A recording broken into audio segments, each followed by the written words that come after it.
Pension బాగానే వస్తుందమ్మా, pension బాగానే వస్తుంది. చంద్రబాబు గారి పరిపాలన ఈ 5 సంవత్సరాలు ఎలా ఉంటుందంటారు?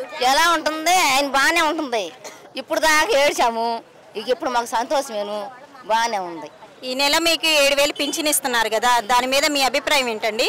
మాకు సంతోషమేనమ్మా, మాకు ఎలా ఉందే లేదని దిగులు పడకుండా తింటున్నాం. నారా లోకేష్ గారు ప్రజా దర్బార్ ఏర్పాటు చేశారు కదా, దాని మీద మీ అభిప్రాయం?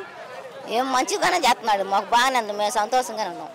మేము కూడా ఆయన కొలమేను, మాకు ఇంకా సంతోషంగా ఉంది. పవన్ కళ్యాణ్ గారి గురించి మీరు ఏమైనా చెప్తారా? ఆయన గురించి ఏం చెబుతాం, ఆయన కూడా వచ్చింది మంచిదే మాకు. బాబు గారి పరిపాలనకి జగన్ గారి పరిపాలనకి తేడా ఏంటి? ఆయన గురించి ఇంకెందుకులే మానేసేయండి, ఇంక ఈయన గురించి బాగానే ఉంది కదా మనకి. రోజా గారి గురించి ఏమైనా మాట్లాడతారా? అసలు ఆమె గురించి అసలు మనకు వద్దు, ఆమె గురించి అసలు వద్దు, అయిపోయినాయి ఎందుకు మనకి. ఇప్పుడు మనకు కావాల్సింది ఈయనే మనకి ఇప్పుడు పరిపాలన. నారా లోకేష్ గారు పరిపాలన ఎలా ఉండబోతుంది అంటారు? బ్రహ్మాండంగా ఉంటుంది. Okay, thank you.